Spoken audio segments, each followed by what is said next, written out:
Jeudi 18 août, la restauration de l'avenue du Château à Meudon, commune des Hauts-de-Seine, dans l'Île-de-France, continue. Ce monument historique a été créé à la fin du XVIIe siècle par André Lenôtre, jardinier du roi Louis XIV. Rapidement, elle devient une voie de circulation pour aller au XVIIIe siècle jusqu'au château de Bellevue, domaine de Madame de Pompadour, favorite du roi Louis XV. Aujourd'hui, l'avenue est un lieu très fréquenté par les Meudonnais et mène à l'Observatoire de Meudon. En tant que monument historique, l'avenue du Château est gérée par la Direction régionale des affaires culturelles d'Île-de-France, ou DRAC pour les connaisseurs. C'est en 1999 que le projet est lancé.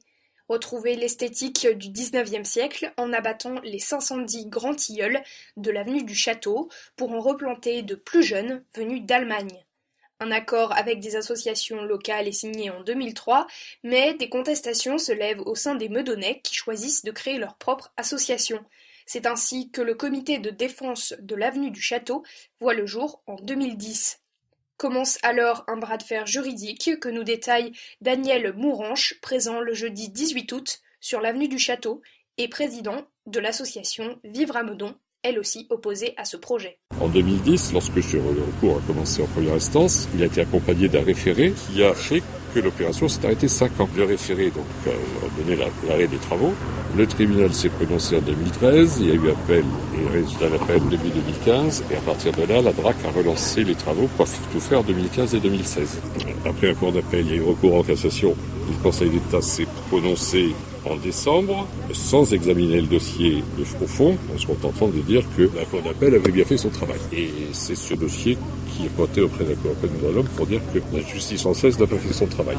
Et donc on a déposé plainte contre X pour le délit pénal d'atteinte à monument historique. Là on fait contre X parce que l'administration est une grosse machine qui échappe à la sanction pénale.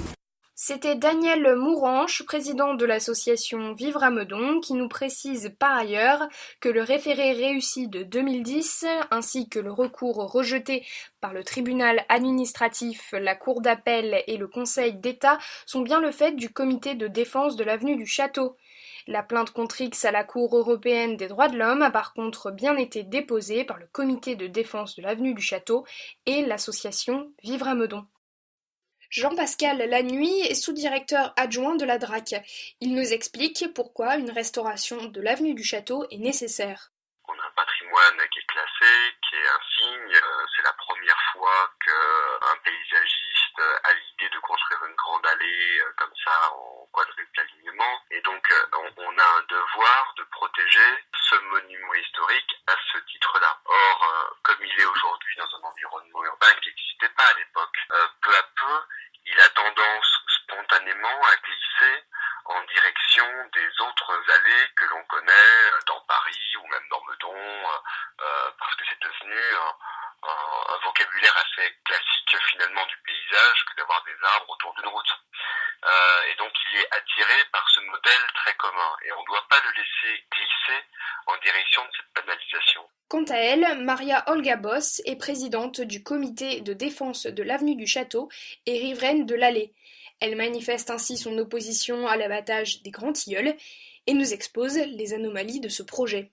Ce qui est dommage, c'est qu'ils ont complètement dénaturé l'avenue en rétrécissant les allées qui ne correspondent plus à des allées de carrosses, ni des allées élégantes. Ils ont mis 700 plots d'un côté, ils vont mettre plus de l'autre, des plots métalliques, ça ne va pas. Ils ont réduit les grands arbres qui cachaient les voitures, ils ont planté des petits arbres qui ne les cacheront pas avant des dizaines d'années.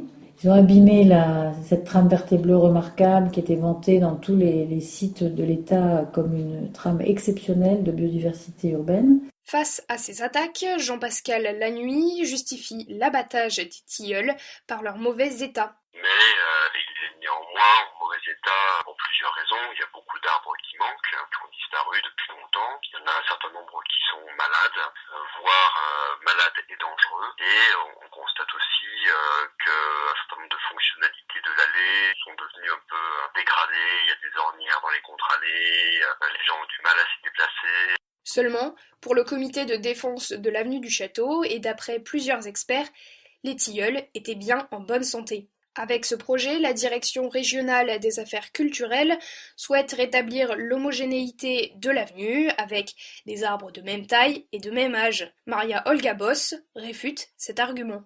Et ils avaient déjà fait des replantations en 1974, je crois, de l'autre côté de l'avenue, en 2003. Donc il y a plusieurs périodes de plantation, ce qui fait que l'homogénéité, c'est absolument impossible maintenant avec ce qu'ils ont fait.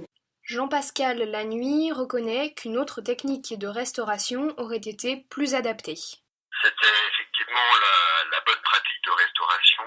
Elle consiste, pour refaire une allée à l'identique, à avoir des arbres qui ont des âges homogènes, des développements homogènes, tels qu'elles pouvaient être avant.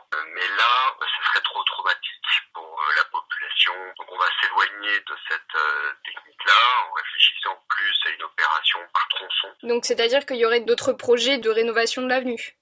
Oui, le projet initial était d'avoir que les arbres de même âge. Et puis on a évolué ensuite vers l'idée d'attaquer plutôt par petits tronçons l'allée. Finalement, même l'approche par tronçon était quand même très contestée par des riverains.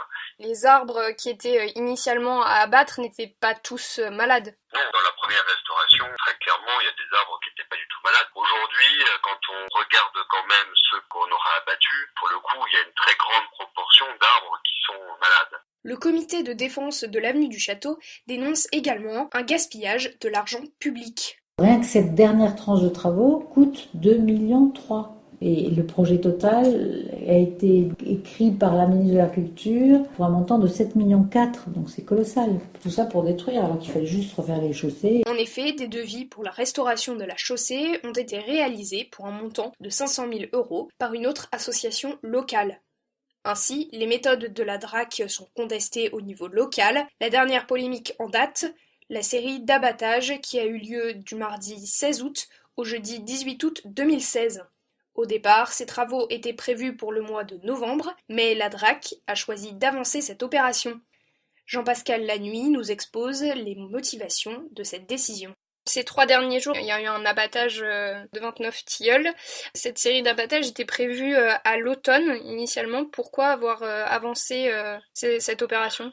Pour bénéficier en fait de l'effet 15 août, comme on s'était aperçu en novembre 2015 qu'on rencontrait quand même des difficultés à faire respecter nos interdictions de stationnement. Et on ne peut pas avoir des véhicules qui sont garés au milieu du chantier avec des arbres qui tombent, etc. Pour nous, on était prêts à cette date-là. C'était moins dérangeant pour les riverains, aussi pour des questions de bruit.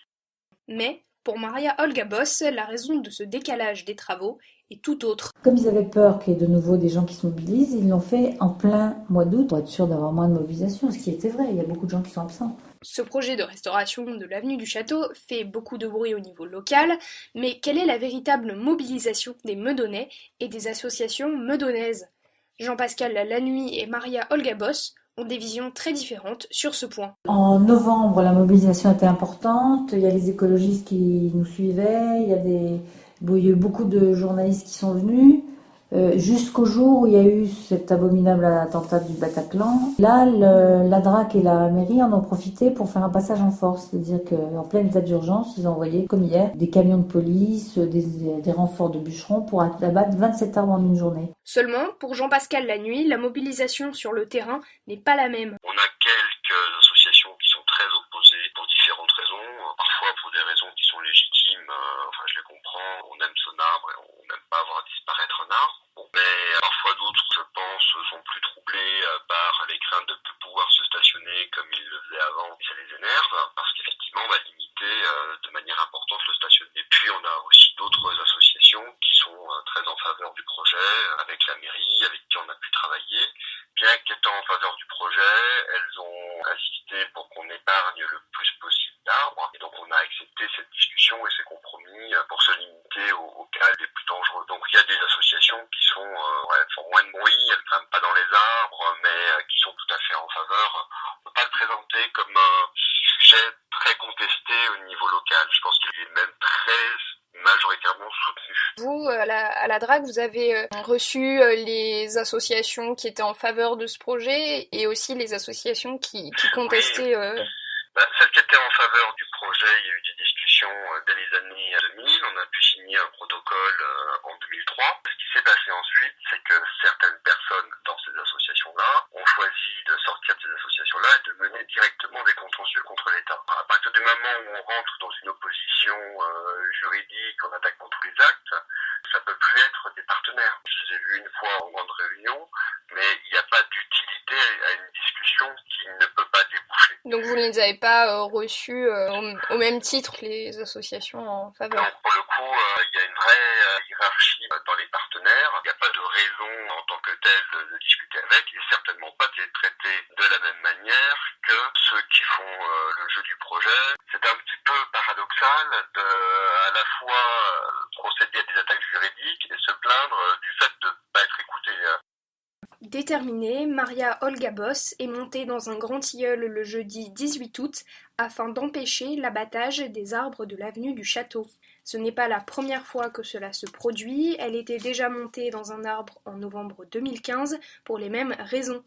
Jeudi 18 août, elle est finalement délogée en fin de matinée par les pompiers et la police sous les protestations des riverains et des promeneurs. Maria Olga passera la journée en garde à vue et sera libérée dans la soirée. Elle nous détaille les raisons de cette manifestation pacifique, certes, mais sans doute un peu extrême. Comment vous expliquez qu'on doive en arriver là, à Meudon, dans une ville qui n'est pas réputée pour être à problème Tout à fait.